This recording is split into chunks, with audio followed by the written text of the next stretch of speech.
Prapti and welcome back to the Heredity and Evolution chapter. Friends, this is the last but not the least video of the chapter. Friends, in this session we shall deal about the Darwin's theory of natural selection and followed by Lamarckism.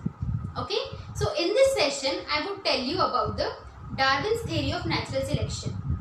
Darwin ने कैसे ये theory evolve किया, क्या है theory of natural selection, कौन था ये Darwin, I will explain you the whole.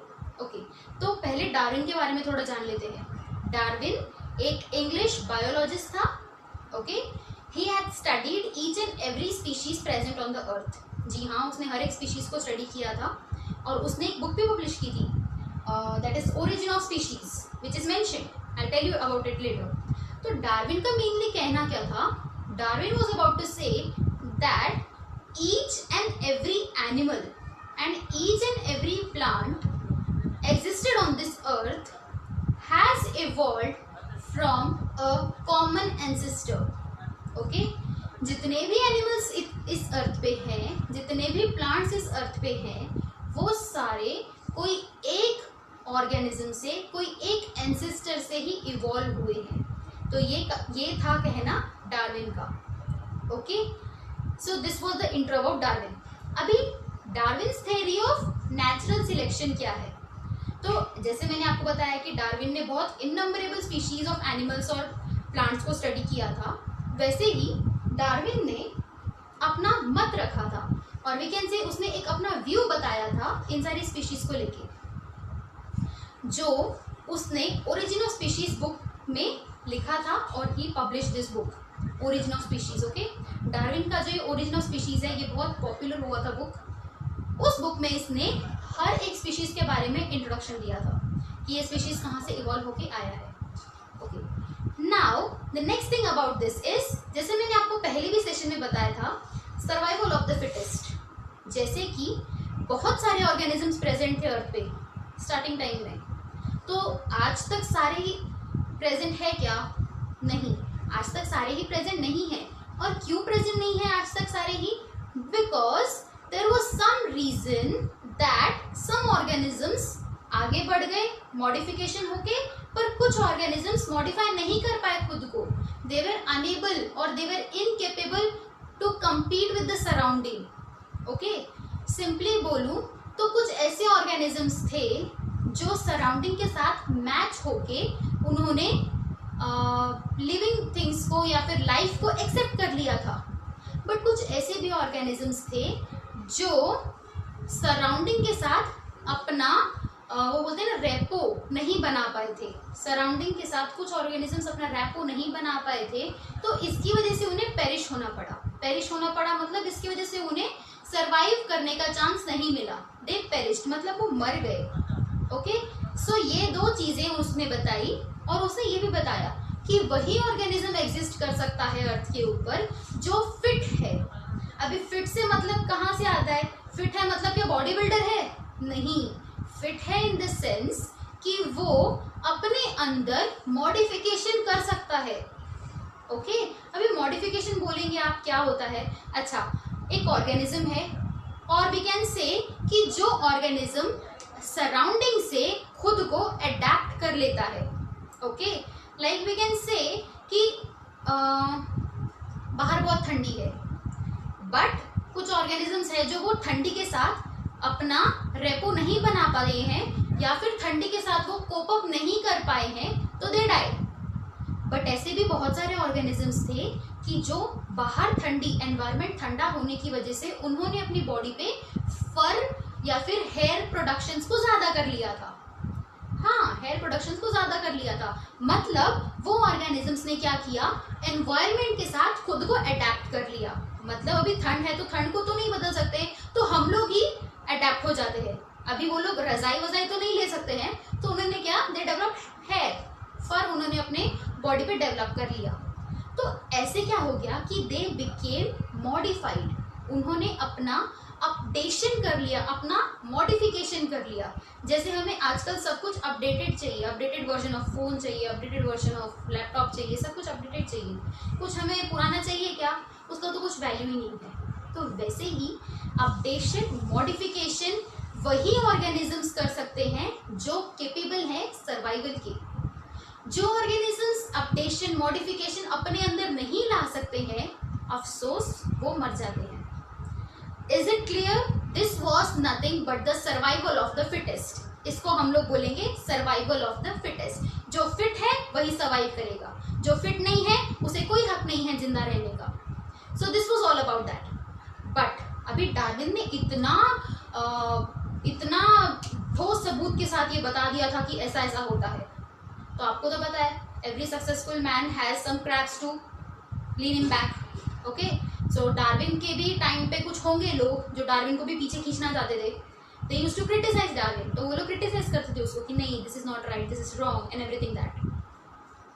तो उन लोगों ने 3 पॉइंट बताए थे कि जहां पर डार्विन्स थ्योरी एक्सेप्ट नहीं कर सकते हैं।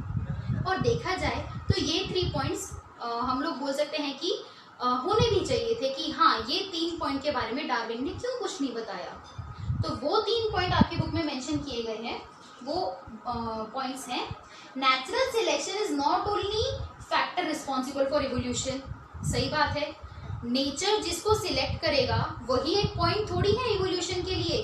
This was not the first point. Next is Darwin did not mention any explanation about useful and useless modification. Darwin ने यूजफुल और यूजलेस मॉडिफिकेशंस के बारे में कुछ भी मेंशन नहीं किया है अपने बुक्स में। ओके, हाँ, हम लोग बोल सकते हैं कि कुछ मॉडिफिकेशन यूजफुल होते हैं और कुछ मॉडिफिकेशन यूजलेस होते हैं। तो उन मॉडिफिकेशंस का क्या जो यूजलेस हैं, यूजफुल है तो हमने मान लिया कि वो सर्वाइव कर लेंगे, वो सर्वाइवल ऑफ द फिटेस्ट के through they can live the life normal on the earth.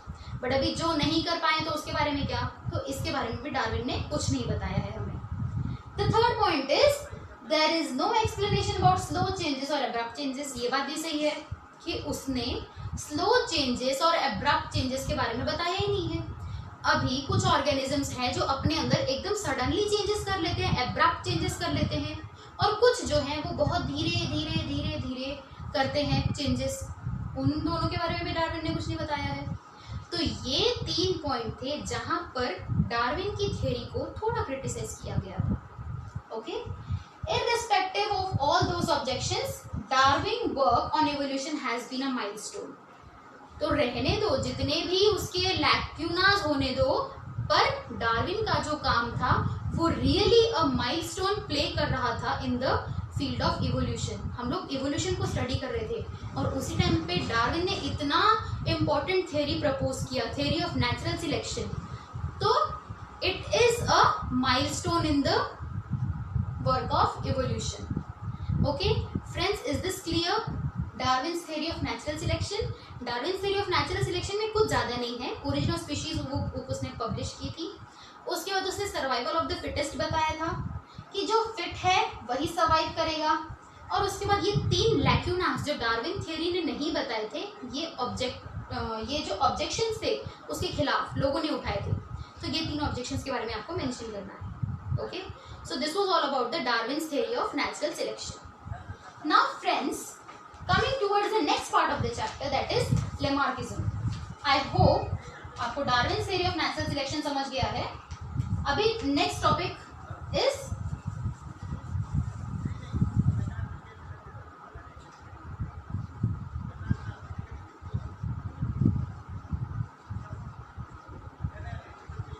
Lamarckism.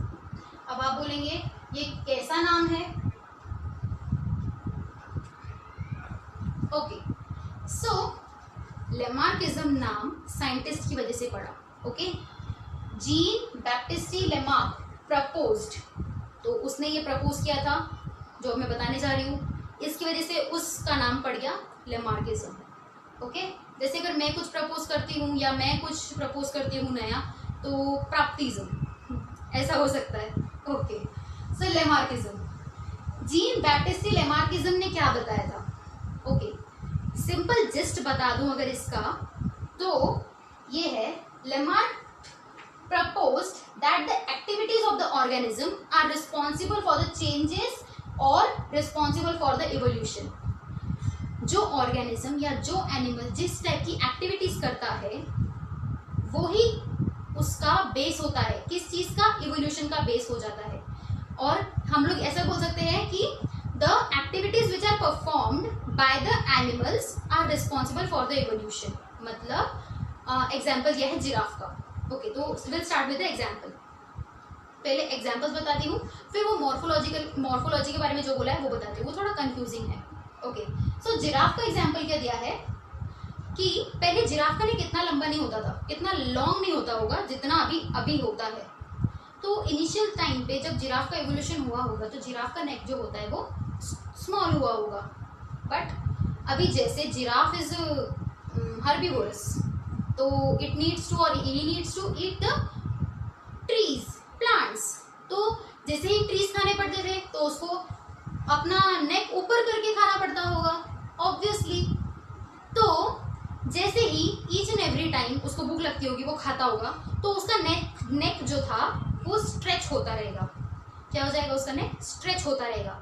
जैसे ही नेक स्ट्रेच होता रहेगा वैसे ही क्या हो जाएगा, आने वाले जनरेशन्स में जिराफ का नेक जो है वो मॉडिफाइड होके ऑटोमेटिकली आने वाले जिराफ्स का जो नेक होगा वो लॉन्ग होगा। फर्स्ट एग्जांपल दिया था ये, मतलब एक्टिविटीज जो वो कर रहे हैं।